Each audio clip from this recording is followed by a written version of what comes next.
Assalamualaikum warahmatullahi wabarakatuh. Semangat pagi semuanya. Oke, sesi kali ini kakak akan membahas materi tentang teorema Pythagoras. Nah, sebelum lebih jauh kita membahas tentang materi ini, siapakah Pythagoras itu? Nah, Pythagoras itu adalah seorang ilmuwan matematika atau filsafat berkebangsaan Yunani yang hidup pada tahun 569 sampai 475 sebelum Masehi. Jadi, Pythagoras itu sebenarnya nama orang ya, yang berasal dari kebangsaan Yunani.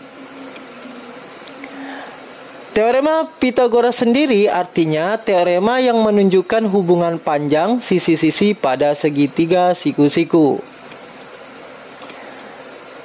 Teorema Pythagoras. Untuk memahami pengertian dari teorema Pythagoras, perhatikan gambar di bawah ini. Nah, di sini kakak melampirkan sebuah gambar segitiga yang mana ada sisi A, ya, sisi datar, kemudian ada sisi B, kemudian ada sisi C. Nah, untuk memahami teorema Pythagoras, di sini kakak melampirkan sebuah persegi ya, ada 3 persegi di sini, yang mana sisi A ini kita tarik garis ke bawah sehingga membentuk persegi pertama. Kemudian sisi B ini kita tarik garis ya, akan membentuk persegi kedua. Kemudian kita tarik garis C ini ya, akan membentuk persegi ketiga. Nah, dapat kita simpulkan bahwa sisi A, luas sisi A ini, ya, persegi ini, jika dijumlahkan dengan luas persegi kedua, akan menghasilkan luas persegi ketiga. Jadi, jika persegi ini kita jumlahkan dengan persegi kedua ini, akan menghasilkan jumlahnya adalah luas persegi yang ketiga. Sehingga dapat kita simpulkan rumusnya, sisi C ini yaitu C kuadrat sama dengan A kuadrat ditambah B kuadrat. Kemudian sisi A ini adalah C kuadrat dikurang B kuadrat. Kemudian untuk mencari sisi B yang ini, rumusnya adalah C kuadrat dikurang A kuadrat.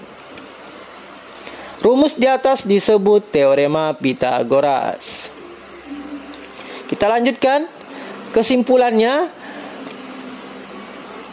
Misalkan C itu sisi miring ya. C ini ada sisi miring, kemudian sisi A ini adalah sisi datar, kemudian sisi B ini adalah sisi tegaknya.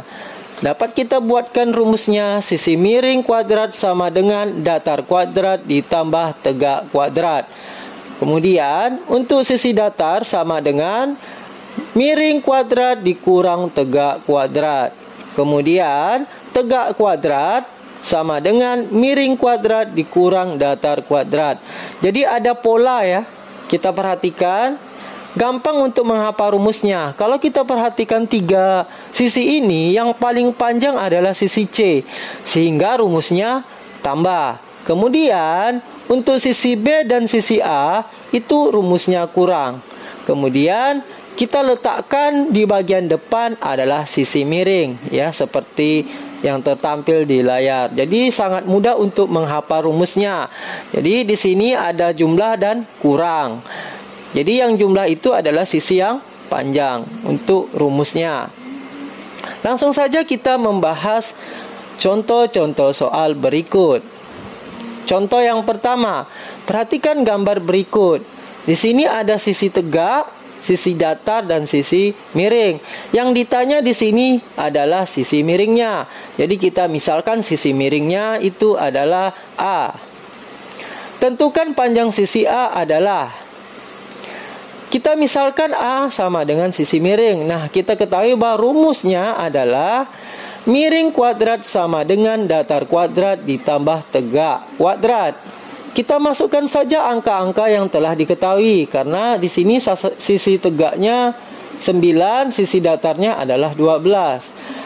Tinggal kita masukkan ke dalam rumusnya. 12 kuadrat ditambah 9 kuadrat. 12 kuadrat adalah 144. Jumlah 9 kuadrat adalah 81. Mari kita jumlahkan. Hasilnya adalah 225. Nah, karena yang kita cari adalah A saja, di sini ada kuadrat, maka kuadratnya kita hilangkan dengan cara menarik akar.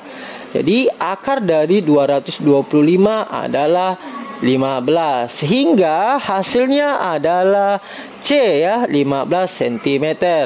Kita lanjut contoh soal yang kedua. Suatu segitiga siku-siku KLM dengan siku-siku DL digambarkan sebagai berikut. Di sini diketahui sisi miringnya dan sisi datarnya. Lalu apa yang ditanya? Tentu sisi tegaknya ya. Tentukan panjang sisi KL adalah. Kita misalkan KL adalah sisi tegak. Kita ketahui rumusnya, tegak kuadrat sama dengan miring kuadrat dikurang datar kuadrat. Kita tinggal memasukkan angka-angka yang telah diketahui. Miringnya adalah 13, dikuadratkan, kemudian dikurang dengan sisi datarnya, yaitu 12 dikuadratkan.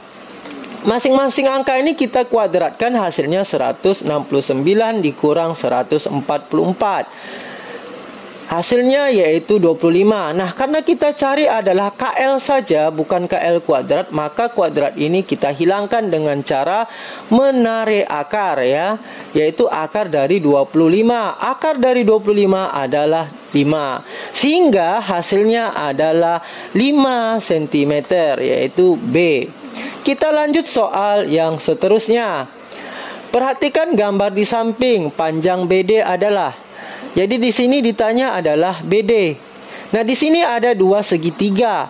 Untuk mencari BD ini, terlebih dahulu kita akan mencari panjang sisi BC, ya.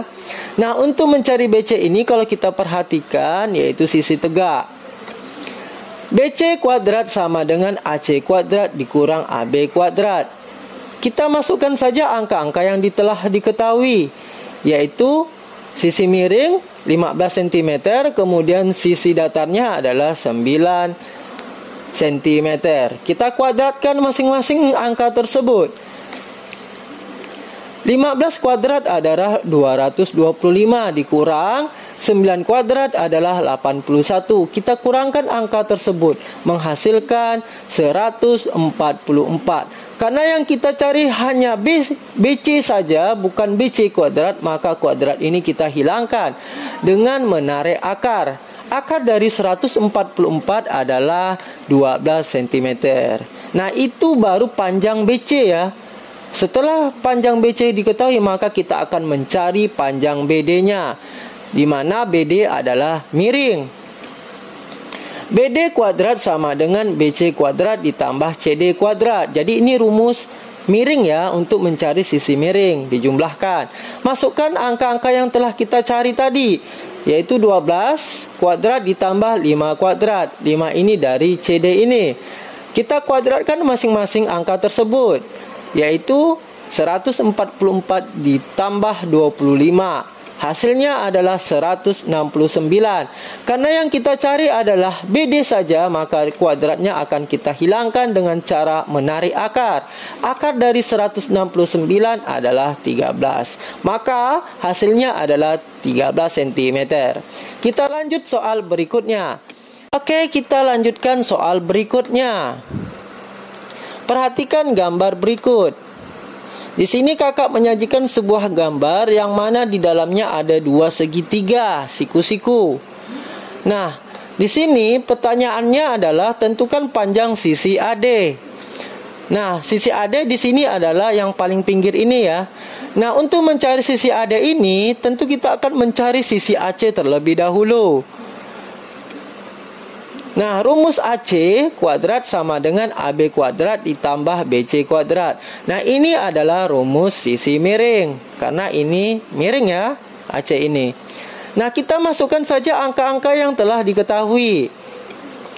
Panjang AB adalah 12 dikuadratkan, dijumlahkan dengan 9 kuadrat. Nah, 9 ini adalah sisi BC. Angka ini kita kuadratkan menghasilkan 144 dijumlahkan dengan 81. Hasilnya adalah 225. Karena kita mencari panjang AC saja, maka kuadrat ini kita hilangkan dengan cara mentarik akar 225. Akar dari 225 hasilnya adalah 15 cm. Nah, panjang AC ini adalah 15 cm. Setelah panjang AC kita dapat, maka kita sudah bisa mencari panjang AD. Rumus AD adalah AD kuadrat sama dengan AC kuadrat ditambah CD kuadrat. Nah, rumus ini adalah rumus sisi miring. Masukkan angka-angka yang telah kita cari tadi, yaitu 15. Kita masukkan ke sini, yaitu AC, kemudian CD-nya adalah 8 cm. Masing-masing angka ini kita kuadratkan. Hasilnya 225 dan 64. Kemudian angka ini kita jumlahkan, hasilnya adalah 289. Karena yang kita cari AD saja, bukan AD kuadrat, maka kuadrat ini kita hilangkan dengan cara ditarik akar 289. Akar dari 289 adalah 17 cm. Sehingga hasilnya adalah 17 cm panjang AD. Demikian penjelasan sesi kali ini. Semoga dapat dipahami dan bermanfaat. Kakak akhiri. Assalamualaikum warahmatullahi wabarakatuh. Sampai jumpa.